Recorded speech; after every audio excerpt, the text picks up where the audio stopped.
ลูกแม่จนจากบ้านนานหลวงหลายปีที่ศึกษาหาเรียนอยู่เวียงวังก้วงแม่นั่งคอยทางบ้านคอยวันลูกเต่าคอยหานางหม่อมเจ้ามาบ้านเก่าเฮา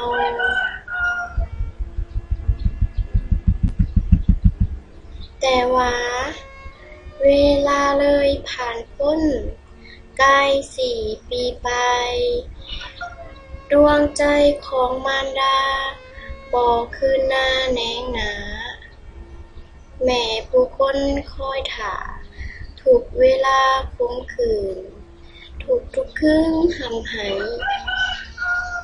อะไรเจ้าลูกบุตรี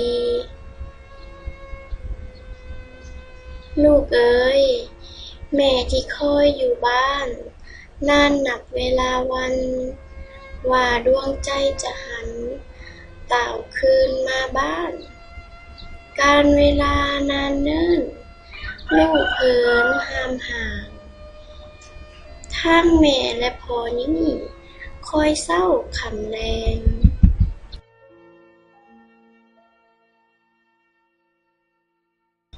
แยงสุริยาหยีดค้อยลอยหลับระพาบนแนมซุมซนเศร้านาก่ออวยมาหาบ้านฟูงนกกาก่อเวินเวินคืนเฮือนหั่งอยู่บาดดูหลังหวกหนาลูกหลาแม่บ่มาแม่นี่นะสะอื้นไหย่ามลูกไหลลาหนีบุตรีสั่งมาลืม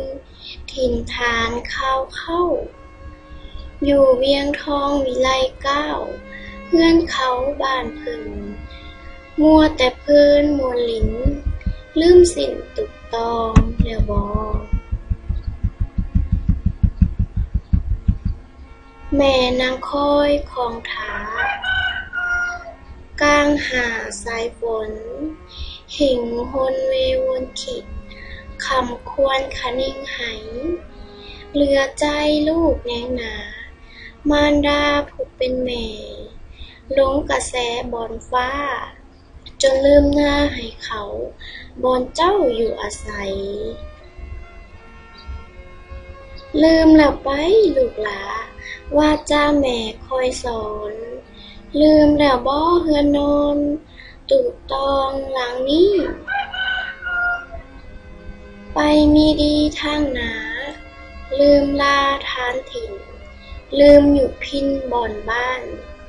ทานเข้าเก่าหลังละเนาะ